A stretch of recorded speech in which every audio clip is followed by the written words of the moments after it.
മീൻ പിടിക്കുക എന്നുള്ളതുണ്ടല്ലോ ഏറ്റവും വലിയൊരു ഹരമാണ്. അത് മഴക്കാലമായാലും വേനൽക്കാലമായാലും എല്ലാ സമയത്തും നമ്മുടെ ഒരു ഹോബിയാണ്. കഷ്ടപ്പെട്ടുള്ള വഴിയൊക്കെയാണ്. ഇതിലൊക്കെ ഇറങ്ങി ഒരു വല ഇട്ടിക്കണേ നമ്മൾ തൽക്കാലമായിട്ട്. പുഴയിൽ കണ്ടില്ല മഴയൊക്കെ പെയ്ത് നല്ല വെള്ളമൊന്നുമില്ല, അത്യാവശ്യം പുഴയിലും വെള്ളമുണ്ട്. ഇങ്ങനെ പുഴ അങ്ങോട്ടൊന്നും ഇറങ്ങി നോക്കാനുള്ള സെറ്റപ്പില്ല, നിറച്ച് പുല്ലും കാടും ഒക്കെ ഉണ്ട് സൈഡിൽ കൂടെയൊക്കെ. അതിൽ ഇങ്ങനെ കൈത്തോട് ഇങ്ങനെ വരുന്നത്, ഈ കൈത്തോട് നിന്നുള്ള വെള്ളം പുഴയ്ക്കൂടെ ജോയിൻ ഉണ്ട്. ഈ ജോയിൻ സൈഡിൽ നമ്മൾ ചെറിയൊരു വല ഇട്ടിക്കണേ. വല അങ്ങനെ കാണുന്നുണ്ടോ അറിയില്ല, കുറഞ്ഞൊരു ഗ്യാപ്പുണ്ട്. അവിടെ ഒരു അധികം വെള്ളമൊന്നുമില്ല, ഒരു അരക്ക് വെള്ളമുണ്ട്. ആ രീതിയിലുള്ള ഒരു വല ഇട്ടിട്ടുണ്ട്. എന്തായാലും മീൻ ഉണ്ടോയെന്ന് കുറച്ച് കണ്ട് നോക്കാം നമുക്ക്.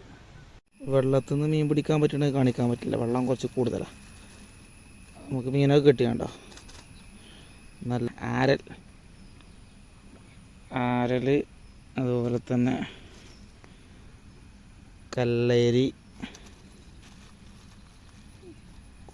കോട്ടി, പിന്നെ അതുപോലെ തന്നെ പരലുകൾ ഉണ്ടോ, പരലുകൾ, അങ്ങനെ ചെറു ഐറ്റംസുകൾ കുറേ ഉണ്ട്.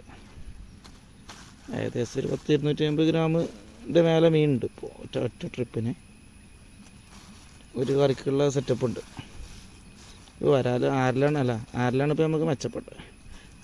ചെറുതാണെങ്കിലും അത്യാവശ്യമുണ്ട്.